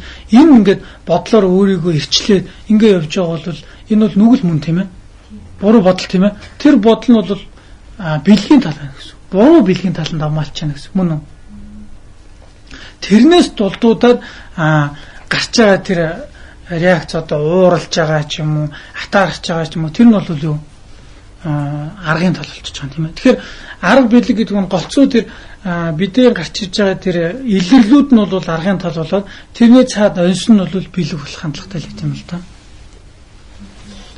Одоо жишээлбэл би ярьж байсан яг аль тэрэ тахны юу шилээд ш нэг нам засаг масагтай л ойлцоолчтой шүү дээ.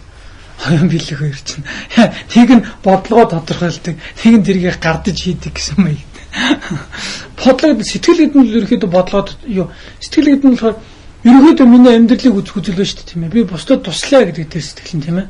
Тэрийг бол ухааныхаа хүчээр одоо яах вэ инкүү гэж яаж байгаа юм бэ гэдэг.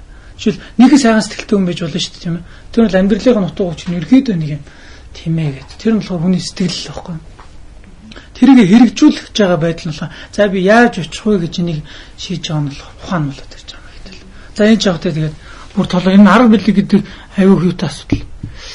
Томьёоны хувьд арга бэлэг гэдэг маань судрын тарны судрын дотор маш их олон талаар ингээд эндүр тохиолдлууд байдаг. Их эндүрлэлтэй л тэ. Тэр энийг дэлгэж явах шаардлагагүй хүү дээ. Олон юу ирчлээ. Юу гэхээр тэр үйл хийхэд тэгээд 3 дахь сүнс гэж байгаа шүү дээ тийм ээ.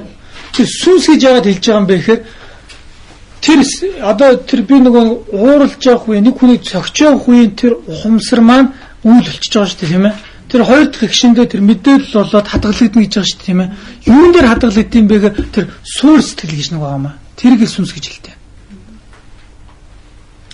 Тэгэл ерөөхдөө сүнс гэж хэлэх гээд байдаг шүү. Тэр нь болохоор хизээж одоо тэр нөгөө бусад оюунууд бол ажилчаад дараа нөгөө мэдээлэл бол чадгалагдаад байдаг шүү дээ тийм ээ. А тэр суур нь болохоор хизээч альва нэг юу болохгүй. Яг л шийвэрэл яг л оюун гэдэг тэр агуулмжаараа л яваад байдаг гэсэн. Одоо яг тэр байдлаараа л яваад. Ерөнхийдөө л тэр бүх мэдээлэл хадгалагдахт нэг тийм юу л болж өгдөг гэсэн. Юу бол нэг тийм эсвэл суур л болж өгдөг гэсэн. Тэгэхээр тэн дээр бол сайн бүх тэр нөгөө савн тэр нөгөө хөрөнгөнүүч хадгалагдж ятал гэсэн. Гэхдээ дэлгэцэн дээр ямар нэгэн юуднууд ажиллаж байна л та. Тэрийг ирэхэд сүнс гэнэлт. Тэр ирэхэд сүнс. Тэгэхээр сүнс гэдэг нэг шалтгаан болж өгч байгаа сүнсэн дээр бидний тэр жаргал зовлон их шалтгаан болсон тэр мэдээллүүд маань хадгалагдаад байдаг гэсэн санаал юм аа л да. Мөн үү? Тэгэхээр эхлээд мунхаг, хоёр дахьт нь үйл, тэр үйл нь гурав дахь шин сүнсэнд халагдчихдаг гэсэн мөн үү? Энэ 10 шүтэн барилгын дарааллууд яг ингэж дараалалаар явд юм биш юм байна. Ингээд явчихдаг. Энэ ямар учиртай юм бэ гэхээр ерөнхийдөө цагаар нөгөө хүрдийг эргүүлж байгаа юм байна. Мөн үү? Хүрдийг ойлгох гэж. Одоо би энэ насан дээр ичвэл өмнө хийсэн үйлийнхээ үрийг эдэлж байгаа боловч зарим үйлийнхээ болохоор шалтгаан болж өгдөг. Зарим үйлийгээ болохоор яг гардаж үйлж байгаа ч юм уу тийм ээ. Тэр энэ хүрд би яг нэг акшнт хэлэхэд нэг үеийн үрийг намсаад нэг үеийн үрээ сидээд нэг үеийн үрээ хийж явах маягтай тийм ээ. Тэгээ энэ хүрдийг л ойлгох гэж ирэхэд энэ тэн гэж үзүүлсэн маягтай л амлалт мөн үү. Тэгэхээр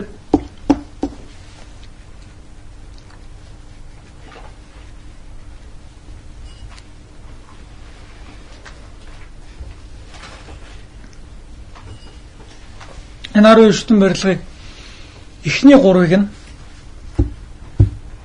эхний 2 хагастай юм аа. Тэр сүнс гэсэн шүү дээ тийм ээ. Сүнс дотор 2 байдیں۔ Жүүдүүж нэмшээ, барайдүүж нэмшээ. Шалтгаан үеийн сүнс, үрийн үеийн сүнс гэж 2 байдаг. шалтгаан үеийн сүнс гэж юу хэлж байгаа юм бэ гэхээр нөгөө жишээлбэл би нэг 33 тэнгэрийн оронд төрөх тийм үйлийг хийсэн юм байна л да тийм ээ. Тэгэхээр тэр үйл маань миний сүнсэнд хадгалагдж байгаа мөн үү? Мөн. Тэр сүнс маань тэр үйлийг боловсрох хүртэл нь тэрийг зүгээр хадгалж байгаагийнхаа хувьд шалтгаан болчдөг гэсэн. Мөн үү? Хоёр дахь ихснээс яг гэхээр тэр үйл нь боловсрсон үед одоо жишээл миний сүнс болохоор замт үед Улаанбаатар хотод ингэж хүний жаргал зовлон гэдлэх нэг юм үр дүнг өмнө хийчээ тэрнийхээ үр дүнг амсч штэ тийм ээ. Ийм тохиол болохоор үрийг нь амсж байгаа тийм тал болж байна тийм ээ. Нэгдүгээр мэдээллийг нөр хадгалж агаад хоёрдугаар тэрнийхээ үр дагаврыг өөрөө эдэлж эхлэх нь штэ тийм ээ. Тэгэхээр эдэлж байгаа хэсгийг нь болохоор сүнсийг нь болохоор үрийн сүнс гэх мэйтэй. Мөн үү? Манилан толгой ирмэр яриад байна уу та. Би ч өөрөдлөхөр хэлсэн. Тэгэхээр үрийн сүнс гэж нэг тийм эхэлдэг байна шүү дээ. Тэгэхээр эхний хоёр тэр нөгөө мунхаг тэгээд үйл тэгээд тэр нөгөө сүнсэн дотор хоёр байгаагийн шалтгааны сүнс энэ гурав нь болохоор пинжижийн жүү гэж хэлдэг. Өөрөөр хэлбэл шидэлтийн шалтгаан гэж. Шидэх шалтгаан гэж.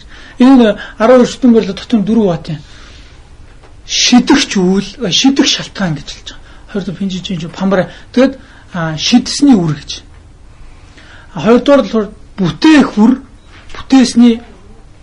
бүтээх шалтгаан, бүтээх үр гэж. Мөн үү? Шидэх шалтгаан, шидэх үр, шидэсний үр, бүтээх шалтгаан, бүтээхэн үр гэж. За энэ ямар учиртай юм бэ гэхээр би нэг хэлжсэн тийм ээ. Чулуу шидэхтэй тайлбарласан шүү тийм ээ. Мөн үү? Гэхдээ би ярьлоо хойлоод байна уу? Танай актуалд нэ тийм. Эдийн гэрээний жилийн одоо юу юм бэ тийм ээ л да. Одоо энэс нэг өөр юм хайлаад орчоод 6 мурхаа гэж хүмүүс асуудаг тийм ээ. Нэг хэсэг нь итргийг ач холбогдол өгнө. Нэг хэсэг нь болохоор бүр их өгүүлсгэнэ. Тэр бол ерөөдөө би бол яадаг ч гэсэн ерөөдөө нөгөө хингой нэг хөшөлгөөд шүү дээ. Окторгууд орж байгаа одон гарыг орчлонгийн хүн амтан сайн муугаар нөлөөлөв. Огоош түүнийг авахын тулд одон зурхаг зохиоваа бэ гэж. Тэр бид нар агуу их тийм маш олон юм шүтэн барилгын донд оршдог юм байна л да. Тэгэхээр бид нар дан оюун байдаг гэсэн бол сарцсан гамар гэдэг. Тэгтэл бид нар энэ биетэй энэ нэг л биетэй энэ биеэрээ дамжуулж жаргал зовлон авдаг. Тэгтэл энэ бие маань энэ агуу том орчлон хороогийн дэргэд бол айгүй хүчүүг юм байна л да.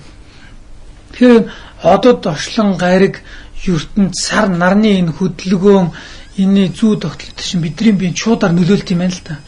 Тийм ээ? Энийг ярьжсэн тийм ээ?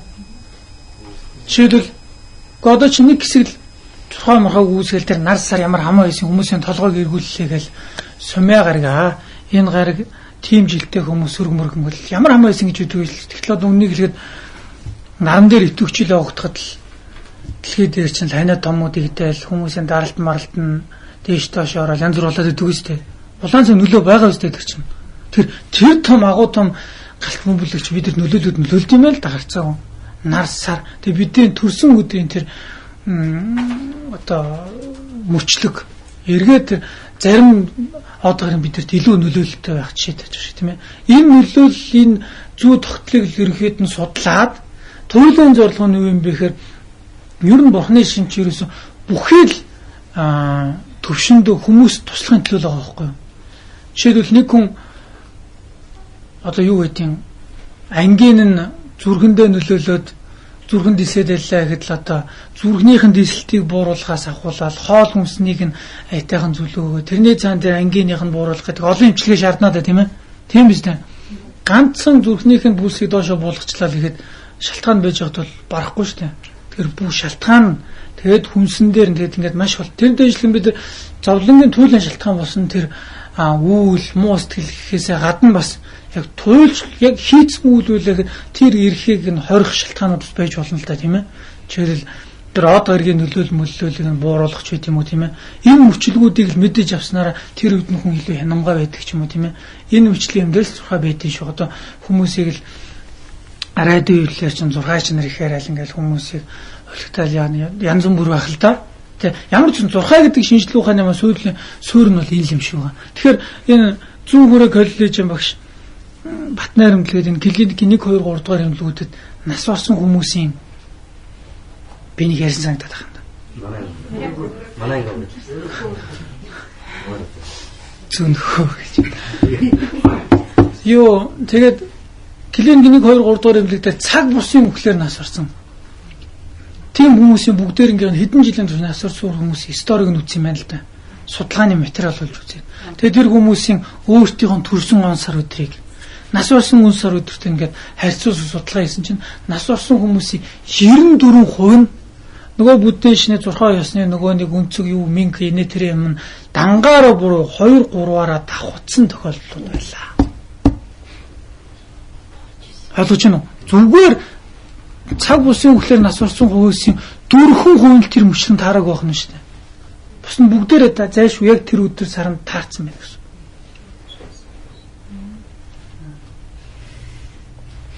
Гэтэ би бүр холоос наашруулах гэдэг. Наашруулах би цаг бусын үхлийн талаар ярих гэдэг юм л да. Тэгэхээр ихтэй энийг Батнайрамд тайлбарлахдаа болохоор цаг бусын үхэл гэж юу вэ гэсэн чинь Батнайрамд нөгөө цаг бусын үхэл гэж одоо хүмүүсийн дундаж наслтаар хэлэх юм болов уу гэж хэлж байгаа шүү л да. Тэгээ тийм биш юм байна. Цаг бусын үхэл гэж хүмүүсийн дундаж наслтаар хэлдэг болчихсон болчихвол Монголд одоо 60 байт юм уу тийм ээ. Тэгээ 60 наснаас дотогш нас орох юм бол цаг бусын үхэл болчих. За 61-т хүн автомашины ослоор нас ороход бол цаг бусын үхэл биш болчих тийм ээ. Тэгээ 60-аас тийш яаж өгсөн байлаа гэсэн цаг бусын үхэл биш ээ насны хэмжил. Тэрнээс нaan бол тийм болчих гээд байна шүү. Тэгэхээр тийм биш үү тийм.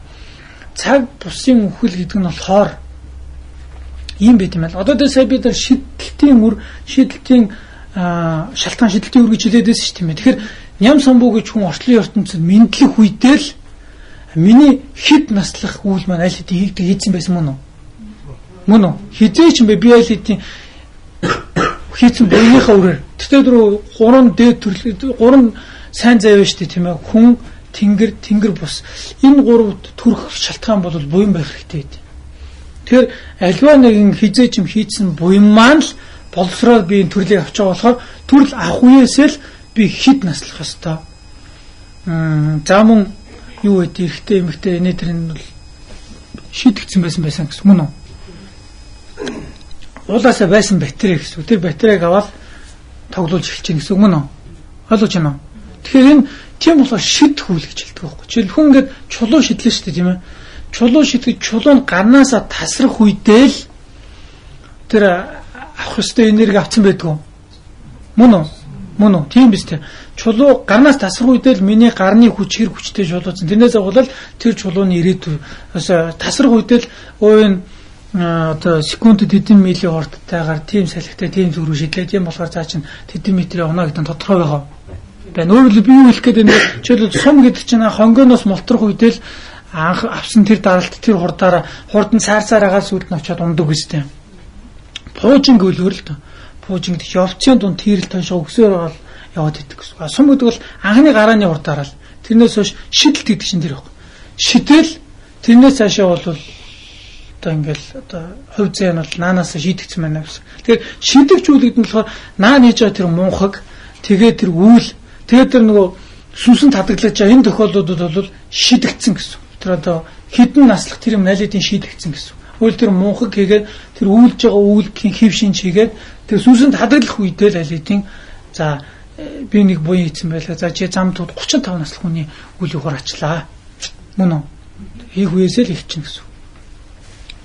Хандал сумыг үйлдвэрлэхэд л дотор нь атмосферын тэдэн даралт үүсэх тийм хэмжээтэйгээр хийгддэг шүү дээ тийм ээ. Тиймэл гэсэн үгтэй ойлгож байна уу та. Тэгэхээр шидэгчүүл гэж юм байдаг байтал хүн ингээд чулууг их хүчтэй шиджилтэй улам 100 м холох хэрэгтэй биш тийм ээ.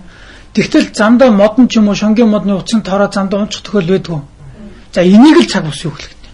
Уул нь би 65 наслах ёстой үйлүүр надад үүдэл байтал миний батарей ажиллах ёстой байсан чинь наан навчид би энэ тэр хамаагүй дими юм хийж байгаа бас үйл үрэлтэй муу юм хийж байгаа л тэгэл 65 насаа гүйцэхгүй 45 таа ч юм уу 49 тэгээ унчих юм бол яхаа тэгээ цаг бус юу хөл боллоо уул нь бол боломж бэжээ тэгтэл хүргээгүй байна гэх юм. Нэг цаг бус юу хэл. Тэгэхээр 35 таа ч гэсэн насны хэмжлэж болно гэсэн. 100 таа ч гэсэн машин дараалал бол 102 наслах байж тэгж хэлж болно гэсэн. Мөн үү? Нэг шийдэж үлдээ. Тэгээд шидсний үр дүнд юу гард юм бэ гэхээр шива минсэг авааж юм чи тэр нөгөө бүдүүн би тэгээд эрэхтэн тэгээд мэдрэх тэгээд татаа буюу таагүй мэдэм тэгээд хуран мэдл тэнгүүд л дараа нөгөө эсвэл сэн төрөх дараалууд шидсний үр дүнд гарч байгаа мөн үү? Дүвччин ч юу гэж үг хэлдэм бэ гэхээр хүн сүнсэн дээр хадгалагдсан мөн үү? Сүнсэн дээр тэр нөгөө анх шидсэн үйл маань одоо тэр батарей маань хадгалагдсанаас ахуулаад тэр үйл боловсрох хүртлээс зүгээр ингээд өсөр өвчээд юм уу бас биш. Тэр хоорондоо бас процесс болж идэм байл. Юу вэ гэхээр жадва сэрдөө буюу шунал гүйлэн байвал авал өөрөлд бид нар тэр цаг үеийн traditional нэг 10 буудаг шууд аваачвал хуурайгаа заргаадалч юм бол хатаад зүйлд нь урахааргүй болчих шүү дээ тийм ээ. Тэр ямар тач гэсэн тэр дахиад үйллийн үр тэр орчлон хурууг бий болох боломжийг нь хадгалахын тулд байнга чиглэж явах хэрэгтэй гэдэг юм уу тийм ээ. Байнга тордож явах хэрэгтэй гэдэг шиг байнга бид нар нөгөө шунал хүслээрээ тэрийг ингээл бас байлгаал хийдэг гэсэн үг ойлгож байна. Одоо жишээл бид нар нэг юмд хандаал ингээл шунал хүсэл төрөөл байх чинь нөгөө орчлон хороо төрөх олон надад хийсэн үйлнүүд маань бол амьдрах чадвар нь байгаад байна л гэсэн юм уу. Улмаа ингээд сойн дэвлэнэ гэдэг юм. Сойн дэвлэн болохоор сэргээгээд байна гэсэн. Улам сэргээгээд. Тэгэхдээ жишээлбэл надад одоо 33 тэнгэрийн оронд төрхний сайхан буян хийгээд доошоогоо бэрд төрх нэг л хуйлаа хатгалагдж байгаа байхгүй юу? Хуйлаа хатгалагдж байгаа. Ерөнхий зарчмаараа бол эдгээрээс хамгийн урдж хийснүүд нь төрүүлж боловсрох магадaltaй. Хоёрдугаар аль хүчтэй төрүүлж боловсрох магадaltaй. Гуравдугаар аль илүү сойн дэвлсэн. Аль илүү сэргээгээд байсан гэсэн. Тэгэхээр би 33 тэнгэрээр нэг юм дэсэн магад алинд нь илүү хүсэл төсөл муу юмд илүү шунаал, муу юмд илүү яагаад байгаа юм бол илүү муу юм руугаа татагдаад муу үйлүүд нь илүү тижэл аваад илүү чадамжтай, илүү нөгөө 33 тэнгэрийн оронд орох буйнаас илүү төрүүлж боловсрох боломж нь илүү нэмэгдээд байна гэсэн. Мөн үү? Тэр 8 дахь шунал 9 дэх тэр авал гэдэг хоёр тэр шунал юу хоёр юм амлалтаа болно. Тэр хоёр бол баян сэргээгээд ахаар тэгээд тэр нөгөө сүнсэн тадлагдсан үйл маань хуураад сүүлд нь жуваа сэрдва буюу 10 дахь тэр хорвоо гэдэг мөн чанартай болно. Нэрэн солигдчихно л гэсэн. Нэрэн солигдоо. Жишээлбэл одоо ингэдэг юм байл та одоо нэг олон өрнүүд байт юм байл та тийм ээ. Тэр олон өрнүүдэд бүгдээрээ хороо төрөх тийм өрнүүд байлаа гэхэл нэг нь ингээд илүү чигтэй таатай орчлон ороод юм бол яг урахад бэлэн болоод нэг тийм болчт юм байл та тийм. Тэрийг л юу гэж нэрлэдэг вэхээр тэр үйл гэж нэрлэхээс илүү 10 дахь сэрдөө буюу хорвоо гэж нэрлэдэг гэсэн. Тэр маань л яг хоёр дотор намайг өхөнгүүтэл бусад олон үр байвч тэр жуваа сэрдөө болцсон үйл маань шууд намайг тэр артлын төрөл рүү маань хөтлөнө гэсэн үг мөн үү? Ойлгож байна уу? Тэгэхээр саяны 2-ыг юу гэж хэлдэг, саяны 3-ыг юу гэж хэлдэг гэхээр бүтээгүүл гэсэн. Нэгэнт хийцэн имийг бас замднууд юутэй төстэй вэ гэхээр нэг сая өвлөө олимпиар нэг юм бүсэн дээр юм болгуулаад ингээд зүлгээд байсан шүү дээ. Тэрнтэй зүлгээл юм гэсэн. Замыг нь тэгшлээл юм гэсэн. Уулнууд бол наанаас чулуудахтаа бол хүчин тооцоолоо чулуудсан байгаа шүү дээ тийм ээ. Гэтэ бас ингээд нэг тийм чадвар сэрдэг хуваалын боёр. Тэр 8 дахь 9 дахь 10 дахь гэдэг нь болохоор тэдэртэй илүү хөтөлтэй юм болоо да. Хаамаа үчиг тавьчихна. Тэгээд 11 дахь нь болохоор нөгөө бүтээсний үр болоод эхэлсэн. Тэр нь болохоор төрөх. Тэгээ 12 дахь нь болохоор өтлөх үхэх гэж байна шүү дээ тийм ээ. Тэгээд дуусчих байгаа юм бол биш шүү. Дахиад иргэнэ гэсэн. Гэхдээ өтлөх үхэх гэдгээр дуусна гэдэг нь юу гэхээр яг тэрний бодит үр дагавар нэ гэж байна. Тэр нөгөө бид нар юмс үзэгдлийн бод чанар ихэд давуулан үнэлэг үнчээд миний хэлэн барих энэ үзэл хоёрын сүүлийн үр дагавар нь юу гарч ирж байна гэхээр өтлөг үхэгтэр тулж байна л гэсэн үг юм л. Энэ л нөгөө орчлын ертөнцөөс өөрсөлт төрүүлэхийн тулд гэж үзэж байгаа. Ихтэл юм байна л та. Цагдлж. Хормод тана.